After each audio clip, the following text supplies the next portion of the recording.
I'll let Alan be the coach and I'll be the coach since Alan was the coach earlier. Okay. All right. So the time starts like it's 9:16 a.m. Eastern Standard Time, 9:17 actually. So we have 7 minutes for conversation and 3 minutes for observation. Sure. So please go ahead. All right. So Alan, I'll take state as an example since we both are familiar with state infrastructure and all those politics and bureaucracy. So taking the same example, and maybe this will be a little bit of an extension to what you have been saying.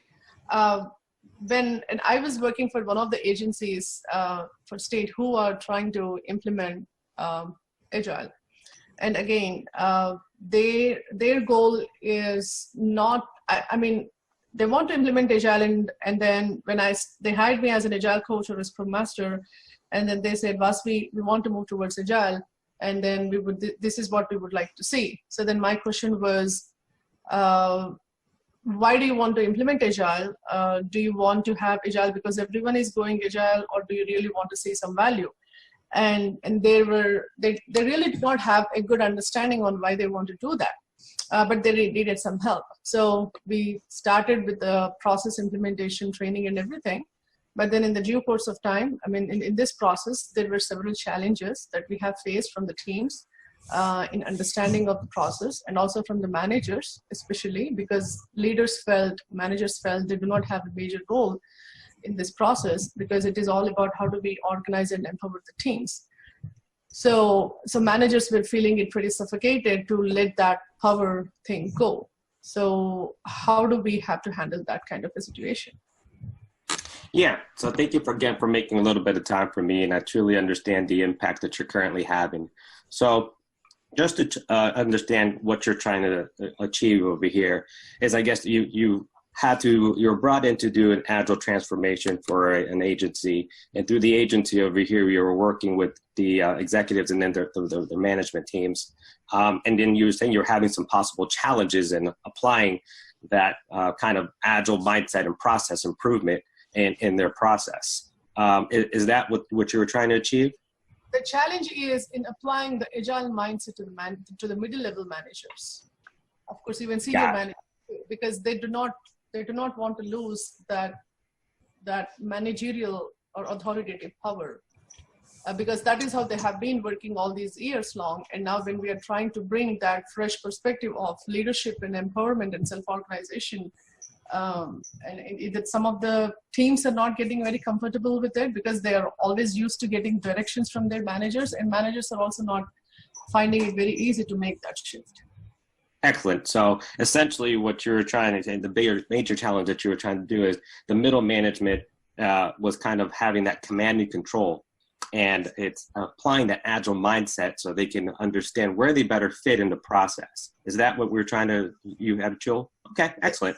Well, I wanted to ask you a couple of questions to follow up. Would that be okay to kind of explore this together? Sure. Fantastic. Now, in types of the agile mindset, what would be the optimal kind of solution? What would you see this kind of, if you were to say, paint the picture and the most optimal solution, where would things be? The optimal solution would be where teams are self-organized and they are actually able to make some decisions on how to execute the sprints and what kind of techniques they have to follow. And then managers actually empower those teams to come up with those ideas, and also managers set the platform for the teams to be successful by providing all the tools that are needed for the teams to be successful. That's great. Yeah. And I think you hit on two good points over here, servant leadership and empowerment, which kind of leads into an agile mindset. What have you done towards those type of things, those activities? So as a first step, what I have done is I tried to provide some coaching. I mean, coaching in the sense, some perspective, some behavioral coaching, and also especially to the managers, and explain them the value of servant leadership and self-management, and how critical it is for teams to be successful, and how Agile emphasizes on those core values and principles, and how that is actually the base of the Agile. And it also tried to educate teams on the similar lines as well.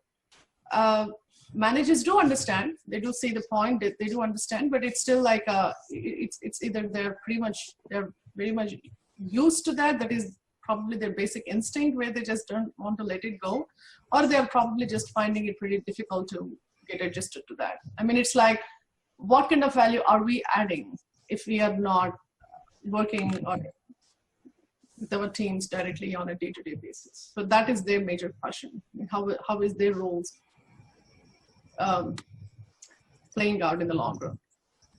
Yeah, so you see that the major challenge over here is trying to truly understand that although they can provide some type of self-organization, their role still is needed. So, and where do they currently fit?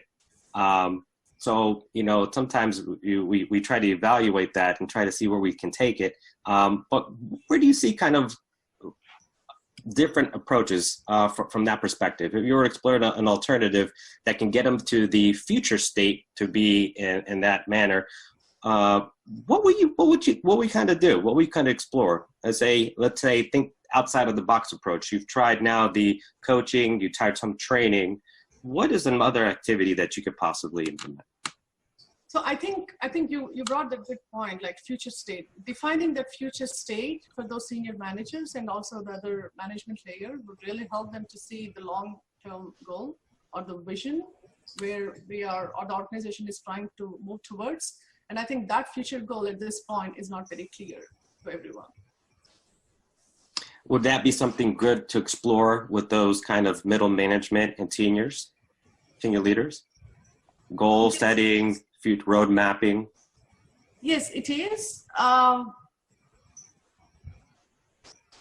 Yeah, it is possible to explore that, and then we can definitely work towards that. And that future goal at some point will align with overall organizational goals. And I think that would resolve the problem of bringing an alignment and synchronization for everyone together. But then I still feel, given the command and control kind of personality they have, it might not change their behaviors though. That's my concern. So I can understand where the strategy might help in the higher executives and middle management to kind of achieve alignment, but how do we then translate that and put it to the team so they can feel also empowered now fulfilling that roadmap?